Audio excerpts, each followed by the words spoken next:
अपना लोग 7th class में डॉक्टर केसी सिन्हा का मैथ बना रहे हैं। उसमें पहला चैप्टर जो है पूर्णांक संख्या, उसका जो है अध्याय 1 पूर्णांक संख्या, उसका पार्ट 1 कंप्लीट हो चुका। उसमें प्राकृतिक संख्या, नेचुरल नंबर, होल नंबर, पूर्ण संख्या, अभाज्य संख्या या रूट संख्या, जो भी कहिए, प्राइम नंबर इंग्लिश में उसको कहते हैं। अभाज्य संख्या या रूट संख्या भी पढ़े हुए थे। और यहाँ पे द्विभाज्य संख्या पढ़ेंगे तो द्विभाज्य संख्या, इसको जुड़वा अभाज्य संख्या भी कहते हैं।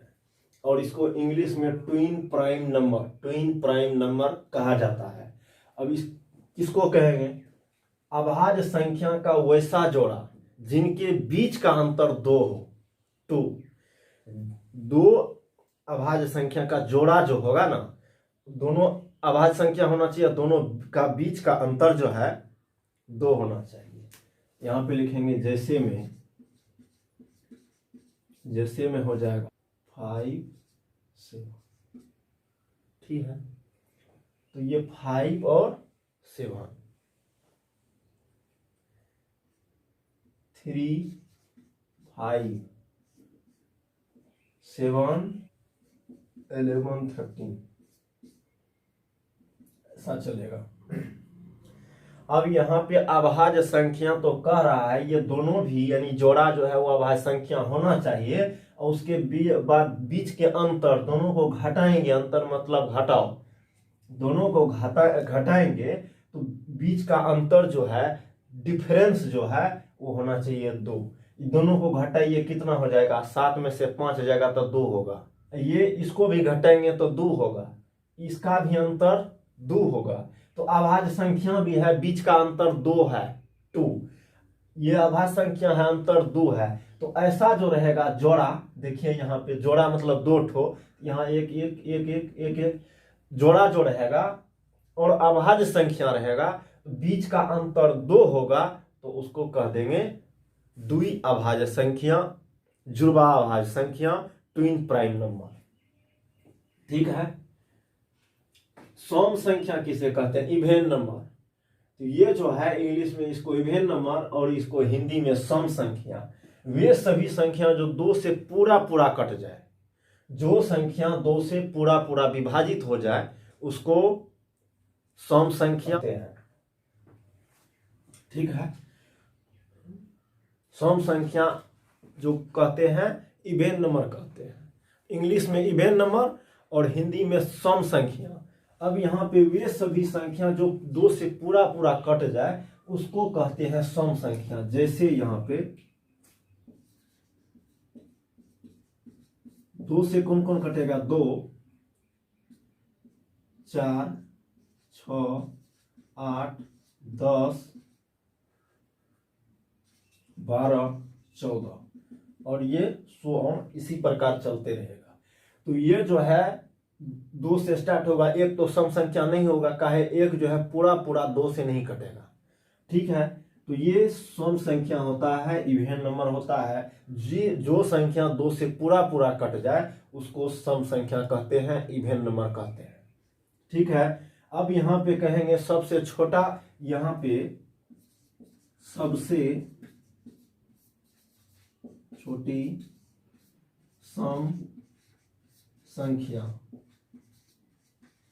सबसे छोटी सम संख्या क्या हो जाएगा? 2 हो जाएगा, 2 है। ठीक है, 2 से छोटा सम संख्या नहीं होगा, 2 से छोटा इवेन नंबर नहीं होगा। सबसे छोटा जो सम संख्या होगा वो 2 होगा, अब जो भी होगा 2 से बड़ा होगा। ठीक है, तो ये जो है सम संख्या हो गया। जो संख्या 2 से कटेगा पूरा पूरा, उसको कह देंगे सम संख्या। ठीक है, अब यहां पे विषम संख्या क्या होता है? विषम संख्या ओड नंबर। ठीक है, वैसी संख्या जो 2 से पूरा पूरा विभाजित नहीं हो, 2 से पूरा पूरा विभाजित नहीं हो, उसको विषम संख्या कहते हैं, ओड नंबर कहते हैं। जैसे में हो जाएगा 3 5 7 9 11 13 15, 17, 19, 21। ठीक है, और इसी प्रकार चलते रहेगा। तो ये जो है विषम संख्या उसको कहेंगे, ओड नंबर उसको कहेंगे जो संख्या 2 से पूरा पूरा नहीं कटेगा। 2 से पूरा पूरा नहीं कटेगा उसको विषम संख्या ओड नंबर कहेंगे। अब यहाँ पे 3 है तो 3 को 2 से पूरा पूरा नहीं कटेगा, 5 भी नहीं कटेगा, 7 भी नहीं कटेगा, 9 भी नहीं कटेगा। ठीक है, तो ये ध्यान में रखना है। अब यहाँ पे सबसे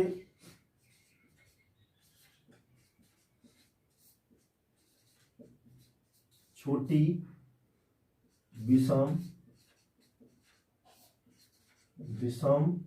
संख्या 3 है। अब ये 3 जो है सबसे छोटा विषम संख्या है, ओड नंबर है। 3 से छोटा विषम संख्या नहीं होगा।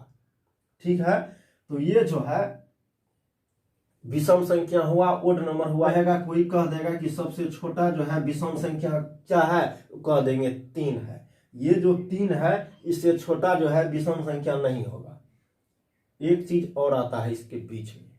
अब यहाँ पे अपना लोग जो अभाज्य संख्या पढ़े थे तो अभाज्य संख्या में भी ये 7, 3 था, 5 था, 7 था, 11 था, 13 था, 17 था, 19 था, ऐसा था अभाज्य संख्या में। और ये विषम संख्या में भी है। तो ये कौन सा चक्कर हो गया, यहां देखेंगे, लिख देंगे अपना लोग, सभी अभाज्य संख्या विषम संख्या है, ओड नंबर है। जितना भी इसमें देखिए यहाँ पे 3 है, 5 है, 7 है, 11 है, 13 है, ये सभी जो है अभाज्य संख्या है। ठीक है, तो ये जो अभाज्य संख्या है प्राइम नंबर, तो ये इसमें विषम संख्या में सब आ गया। जब विषम संख्या में सब आ गया तो एक चीज लिख देंगे, सभी अभाज्य संख्या विषम संख्या होता है। ठीक है, ये जैसे में लिख दिए। उसके बाद पहला स्टार है, इसमें लिखेंगे सबसे छोटी विषम संख्या 3 है। सभी अभाज्य संख्या विषम संख्या होता है। सभी अभाज्य संख्या यहाँ पे देखिए, जितना भी अभाज्य संख्या वो भी विषम संख्या है। एक्स्ट्रा भी है, जैसे यहाँ पे एक्स्ट्रा में 9 है तो ये 9 अभाज्य संख्या नहीं है, 9 विषम संख्या है। तो ये जो है सभी अभाज्य संख्या भी इसमें आ जाता है। तो इसीलिए लिख दिए सभी अभाज्य संख्या विषम संख्या होता है। ठीक है, यहां पे लिखेंगे परंतु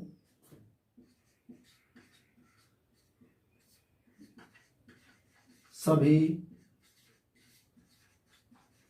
विषम संख्या अभाज्य संख्या नहीं होता।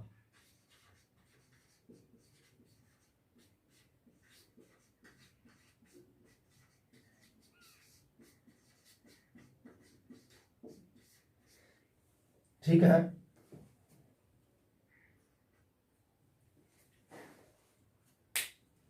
ये जो है सबसे छोटी विषम संख्या 3। सभी अभाज्य संख्या विषम संख्या होता है। यहां पे देखिए जितना भी इसमें इसके अंदर में विषम संख्या के अंदर में अभाज्य संख्या भी है।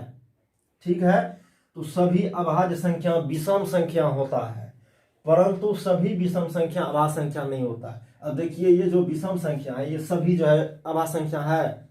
यहाँ पे देखिए ये जो 9 है, 9 अभाज्य संख्या नहीं है, काहे कि इसका गुणनखंड 3 ठो हो जाएगा। 3 ठो हो जाएगा तो अभाज्य संख्या नहीं रहेगा।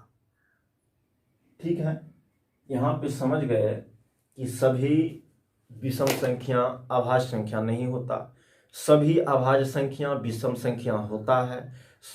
सबसे छोटी अभाज्य संख्या, सबसे छोटी विषम संख्या 3 होता है, 3 होता है।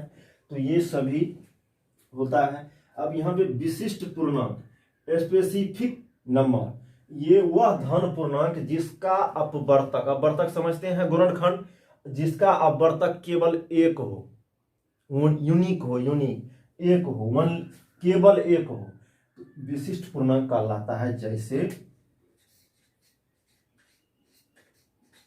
जैसे एक। अब इसको एक का गुणनखंड जो है, ये जो 1 है, इसका गुणनखंड जो है केवल एक होगा। ठीक, इसका केवल एक होगा। वह धन पूर्णांक जिसका अपवर्तक यानी गुणनखंड केवल एक हो। एक का गुणनखंड क्या होगा? केवल एक होगा। विशिष्ट पूर्णांक स्पेसिफिक नंबर कहलाता है। ठीक है, तो ये द्विभाज्य संख्या, सम संख्या, विषम संख्या, विशिष्ट पूर्णांक, ये सभी देख चुके। अब इसको जो है पहले लिख लीजिए और फिर उसके बाद आगे बढ़ेंगे। ये सभी को लिख लीजिएगा, ये इसको लिख लेंगे, बहुत महत्वपूर्ण चीज है। इसको लिखेंगे, उसके बाद नीचे को इसको बारी बारी से लिखते चलेंगे।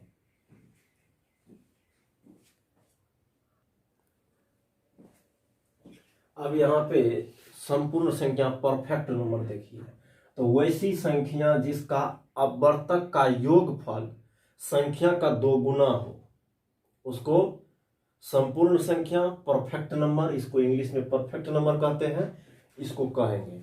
अब यहाँ पे देखेंगे, ये जो है 6 है, जैसे में, ठीक है, तो ये 6 का गुणनखंड क्या होगा, यहाँ पे लिखेंगे, देखेंगे 6 का गुणनखंड ये हो जाएगा, 1 होगा, 2 होगा, 3 होगा, 6 होगा कि नहीं होगा? देखिए यहाँ पे 6 जो है, 6 का गुणनखंड कहिए, अपवर्तक कहिए, जो भी कहिए, ये अपवर्तक है तो गुणनखंडे हुआ। तो ये 6 का गुणनखंड जो है, अपवर्तक जो है, 1 होगा, 2 होगा, 3 होगा, 6 होगा, यानी 6 जो है सभी से कटेगा, ये चारों अंक से कटेगा, 1 से, 2 से, 3 से, 6 से। अब इसको जोड़िए, इसको जोड़ेंगे तो 1 है, 2 है, 3 है और 6 है, तो ये 12 हुआ। इसको जोड़ेंगे तो 12 हो जाएगा। देखिए 6 का 2 गुना हुआ या नहीं हुआ?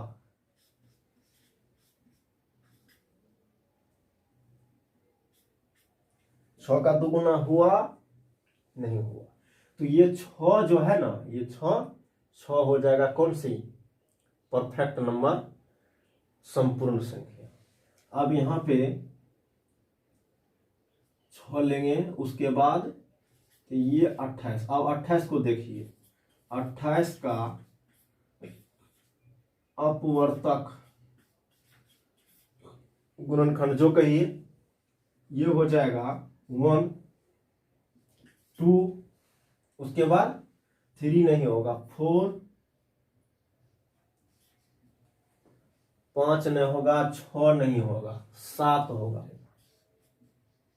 8 से भी नहीं कटेगा, 9 से कटेगा, 10 से नहीं कटेगा, 11 से नहीं कटेगा, 12 से नहीं कटेगा, 13 से नहीं कटेगा और 14 से कटेगा। ठीक है, और 14 के बाद डायरेक्ट 28 से कटेगा, बीच में किसी से नहीं कटेगा। यहाँ पे देखिए, यह अपवर्तक हुआ, अपवर्तक ये गुणनखंड हुआ, अपवर्तक का मतलब हुआ गुणनखंड। ठीक है, ये जो है, ये सभी संख्या इसको काट देगा पूरा, इसीलिए ये 28 का अपवर्तक हुआ, गुणनखंड हुआ। अब इस सब को जोड़िए, देखिए ये 28 का 2 गुना है कि नहीं। यहाँ पे 1 जोड़ 2 जोड़ 4 जोड़ 7 जोड़ 14 जोड़ 28। अब इसको जोड़ेंगे तो यहाँ पे देखिए 1 2 3 3 4 7, यहाँ पे देखिए 1 2 3 3 4 7 7 7 14 14 14 28 28 28 56। 56 को तो ये भी लिख सकते हैं 2 गुना 28, होगा कि नहीं होगा 56? इसको जोड़ेंगे तो 56 हुआ, 56 को 2 गुना 28 लिख सकते हैं। तो देखिए ये 28 का 2 गुना हुआ कि नहीं हुआ? हो गया। तो ये जो 6 है, 28 है, इसको कहेंगे संपूर्ण संख्या, परफेक्ट नंबर। वैसी संख्या जिसके सभी अपवर्तक, सभी गुणनखंड का योगफल संख्या का, उस संख्या का, दिए गए संख्या का 2 गुना हो। ठीक है, तो उस संख्या को कहेंगे संपूर्ण संख्या। ठीक है, तो पहले इसको लिख लीजिए और उसके बाद आगे।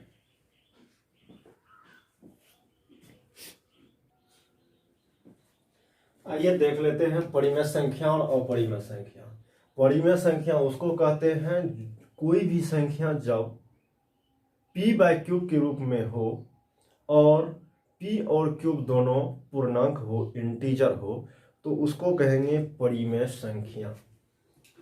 ये परिमेय संख्या रेशनल नंबर इसको इंग्लिश में कहते हैं। वैसा संख्या जो p/क्यूब के लघुत्तम रूप में हो और p और क्यूब पूर्णांक हो, क्यूब बराबर नहीं हो 0, यानी क्यूब जो है नीचे पार्ट वाला जो है, नीचे वाला ये 0 नहीं हो, 0 हो जाएगा तो गड़बड़ हो जाएगा, हो परिमेय संख्या कहलाता है। अब यहाँ पे p/क्यूब के रूप में भी है, ध्यान देंगे, p/क्यूब के रूप में है, लघुत्तम रूप में है, और p और क्यूब पूर्णांक नहीं है, क्यूब 0 नहीं है, 4 कंडीशन है। तो यहाँ पे जैसे में लिखेंगे, जैसे में यहाँ मान लीजिए 3/5 है, ठीक, 7/9 है, ठीक, यहाँ पे 12/7 है, ठीक। यहाँ पे देखिए p और q यानी ऊपर वाला और नीचे वाला दोनों पूर्णांक है, ऊपर वाला नीचे वाला दोनों पूर्णांक होना चाहिए, पहली बात। उसके बाद जो है लघुत्तम रूप में होना चाहिए। अब ये लघुत्तम रूप क्या हुआ, तो यहाँ पे देखेंगे, मान लेते हैं यहाँ पे कोई कह देगा कि यहाँ पे 15/20 कर दीजिए, 15/20, ये भी परिमेय संख्या नहीं है। तो ये परिमेय संख्या नहीं है। क्यों नहीं है, ये लघुत्तम रूप में नहीं है। अब इसको काट देंगे तो हो जाएगा, इसको 5 से काटिए तो ये 3 हो जाएगा, इसको 5 से काटेंगे तो 4 हो जाएगा, तो ये 3/4 हुआ। तो ये 3/4 परिमेय संख्या है, 3/4 जो है परिमेय संख्या है। अब नहीं कटेगा, ये लघुत्तम रूप में है। लघुत्तम रूप का मीनिंग ये हुआ कि इसको काटने के बाद फिर छोटा नहीं होना चाहिए, ठीक है, ये कटे नहीं किसी से। अब ये कटेगा नहीं, कटेगा, तो ये 15/20 परिमेय संख्या नहीं है, 3/4 परिमेय संख्या है। समझ में आ गया होगा। दोनों का ऊपर नीचे दोनों पूर्णांक भी होना चाहिए, नीचे में 0 नहीं होना चाहिए। अब 0 नहीं होना चाहिए का मतलब क्या है, देखिए यहाँ पे 7 मान लीजिए 0 है, ठीक है, तो ये गड़बड़ हो गया। अभी जो है अपना लोग क्लास में है, तो यहाँ पे 0 से भागा देंगे। यहाँ पे देखिए 7 में 0 से लगेंगे तो कै मर्तबा लगेगा, 7 पुराने के लिए या 7 से कम पुराने के लिए 0 से कै मर्तबा लगाइएगा, 1 मर्तबा लगाइएगा कि 10 मर्तबा लगाइएगा कि 100 मर्तबा लगाइएगा, कितना मर्तबा लगेगा। यहाँ पे 10 भी दीजिएगा तो यहाँ पे 10 गुना 0, ये 0 हो जाएगा। यहाँ पे कुछ हो दीजिएगा, यहाँ पे मान लेते हैं 8 देंगे, 6 देंगे, तो 6 गुना 0 यहाँ पे 0, तो फिर 0 को ये, तो ये जो है, इसीलिए यहाँ पे सीधी मीनिंग में अपना लोग समझेंगे, ये जो है नीचे पार्ट में 0 नहीं होना चाहिए। 0 होगा तो गड़बड़ हो जाएगा, उसकी कोई मीनिंग नहीं रहेगा, कोई अर्थ नहीं रहेगा। तो 0 तो देना है नहीं, ठीक है। और ये लघु, समझ गए 0 क्यों नहीं देना है। उसके बाद ये लघुत्तम रूप में होना चाहिए, यानी लघुत्तम रूप का मतलब है कि काटेंगे किसी से तो कटना नहीं चाहिए। यहाँ पे देखिए 5 से कट गया तो 15/20 नहीं हुआ। ये अब किसी से नहीं कटेगा, 3/4। तो ये जो है इसी को परिमेय संख्या कहेंगे। तो ये समझ गए कि लघुत्तम रूप क्या होता है। उसके बाद 0 क्यों नहीं लेना है। अब ये पूर्णांक जो कह रहा है लघुत्तम रूप में हो और पूर्णांक हो। पूर्णांक का मतलब क्या हुआ, तो देखिए यहाँ पे ये जो है √3 है, ये पूर्णांक नहीं है, ठीक है। तो ये पूर्णांक नहीं है। ऐसा जो रूट में रहेगा ऐसा नहीं है। अब रूट में ऐसा भी रहेगा, मान लेते हैं रूट है यहाँ पे 9 है या 9 है, जो कहिए, ये तो 3 हो गया, दिखने में तो 9 लग रहा है रूट में, लेकिन ये तो 3 है। तो ऐसे चक्कर में नहीं पड़ना है, देख लेंगे कैसा है। तो रूट में जिसका अलग अलग नहीं हो, ये पूर्णांक संख्या होना चाहिए, नीचे में 0 नहीं होना चाहिए, पी क्यू दोनों पूर्णांक हो और लघुत्तम रूप में हो, ये लघुत्तम रूप में हो, ठीक है। तो उसको कहेंगे परिमेय संख्या। यहाँ पे लिख दीजिए, और सब यहाँ पे 3/4 हो जाएगा, 4/3 होगा, ठीक है, 11/12 होगा, 17/13 होगा। ये सब जो है परिमेय संख्या होगा। अब परिमेय संख्या, अब यहाँ पे देखेंगे कोई कह देगा कि ये भी तो बटे में है, तो ये भी p/q के रूप में है, तो इसको कह दीजिए पूर्णांको है। लेकिन एक यहाँ पे है, यहाँ लघुत्तम रूप में नहीं है, ये भी 5 से कटेगा, ये भी 5 से कट के यहाँ पे 10 हो जाएगा, यहाँ पे 9 हो जाएगा, तो 10/9 हुआ, ठीक है। तो ये 10/9 जो है ये हो गया परिमेय संख्या। अब यहाँ पे देखिए कोई कहेगा 27/9 है, कह दीजिए परिमेय संख्या। ये परिमेय संख्या नहीं है, डायरेक्ट कटेगा, ठीक है। तो ऐसे अब यहाँ पे देख लेंगे, यहाँ पे 12 है, तो ये कह देगा कि ये परिमेय संख्या है, तो ये परिमेय संख्या नहीं है, ये कटेगा। यहाँ पे 3 से काटेंगे तो 9 हो जाएगा, यहाँ से 3 से काटेंगे तो 4 हो जाएगा, ये 9/4 जो है, अब जो है ये परिमेय संख्या हो गया। तो ये परिमेय संख्या समझ गए क्या होगा, कब होगा, कि दोनों लघुत्तम रूप में हो, पी और क्यू यानी ऊपर वाला पार्ट है नीचे वाला पार्ट, उसके बाद जो है पूर्णांक होना चाहिए, नीचे में 0 नहीं होना चाहिए।